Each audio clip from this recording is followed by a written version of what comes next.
Bonjour à tous et bienvenue pour une nouvelle vidéo. Je suis Lucie Castel /Oren Miller et je suis autrice.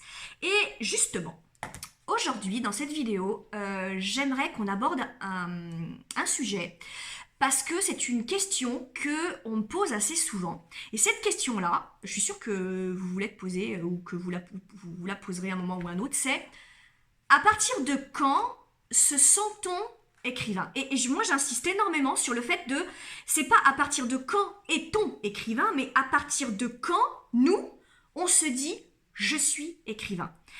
Et là, je vais vous parler un peu de moi parce que je pense que c'est personnel à chaque auteur. Alors, c'est quelque chose de vraiment personnel, mais je pense qu'il faut être clair avec ça, du coup, parce que quand on arrive à se convaincre de sa légitimité d'auteur, on débloque un certain nombre de choses dans le processus d'écriture. Alors, dans mon cas, puisque je vais vous parler de moi, hein, je préjuge absolument pas de ce que pensent les autres auteurs, on est bien d'accord, mais je vais vous parler de moi. À partir de quand je me suis sentie auteur, je vais être très franche avec vous. Je me suis sentie auteur la première fois que j'ai signé un contrat avec un éditeur, et que sur ce contrat, il y avait marqué Lucie Castel, auteur, blablabla, blablabla.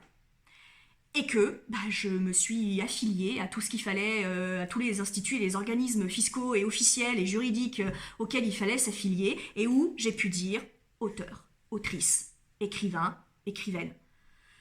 Je vous dis ça avec un peu, pas un peu de gêne, mais il y a clairement un problème de légitimité, une question de légitimité là-dessus, sur à partir de quand on se sent écrivain.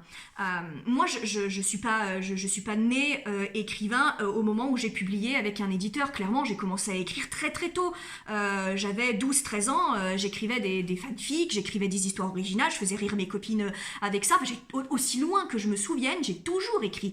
Et dès que Internet est arrivé dans nos vies, et évidemment, je suis allée sur les forums d'écriture, les forums de fanfiction, voilà, et puis je me suis mis à écrire des histoires, à écrire même parfois des histoires super longues, qui maintenant, mises bout à bout, elles valaient certainement bien un roman entier, clairement. Et puis j'avais des retours, j'avais un petit lectorat, donc voilà.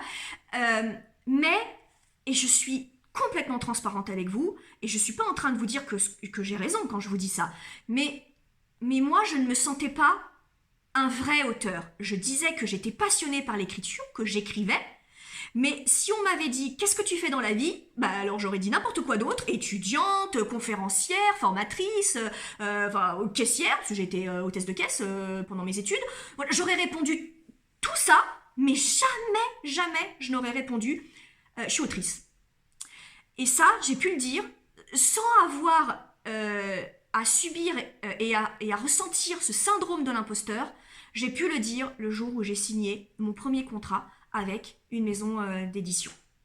Et peu importe le contrat, hein, en l'occurrence, hein, peu importe d'ailleurs la structure, la maison d'édition, petite, grande, grosse, voilà.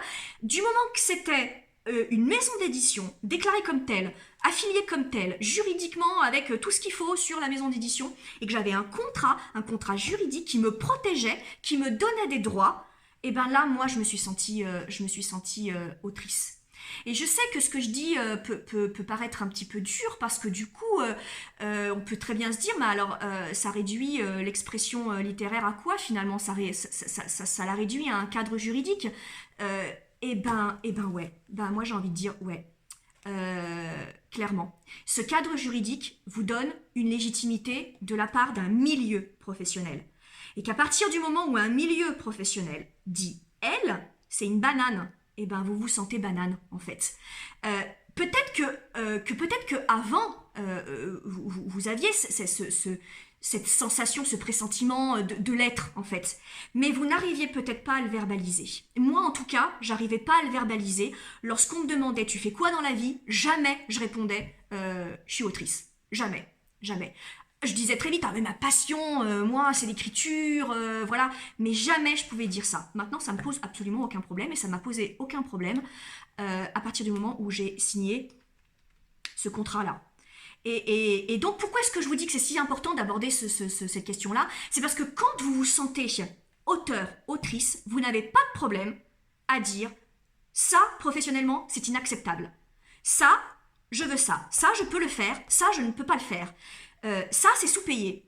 Ça, je vaux ça. Voilà. Et c'est en ça que c'est important de se sentir autrice. Mais soit, pas les autres, parce que vous dites les autres, pas parce que bien sûr, les gens qui vous aiment, les gens qui aiment ce que vous écrivez très tôt, ils vont dire, mais toi, t'es écrivain, toi, t'es auteur. Mais ils auront raison, pour le coup, parce que vous écrivez des histoires, vous avez des gens qui vous lisent. Donc oui, bien sûr, votre expression-là, vous l'avez. Mais n'empêche que, il faut que vous vous demandiez, vous, est-ce que, à cet instant T, j'arrive à dire, je suis autrice, je suis auteur. Si vous arrivez à le dire, alors c'est parfait. Changez rien, quel que soit ce qui vous donne cette légitimité intérieure, voilà. Mais si vous ne vous sentez pas autrice, si vous n'arrivez pas à le dire, alors il faut que vous travaillez pour pouvoir en finir avec ce syndrome de l'imposteur et pouvoir vous dire je suis auteur, je suis autrice. Et ça c'est super important et c'est ce que je voulais partager avec vous aujourd'hui. À une prochaine vidéo.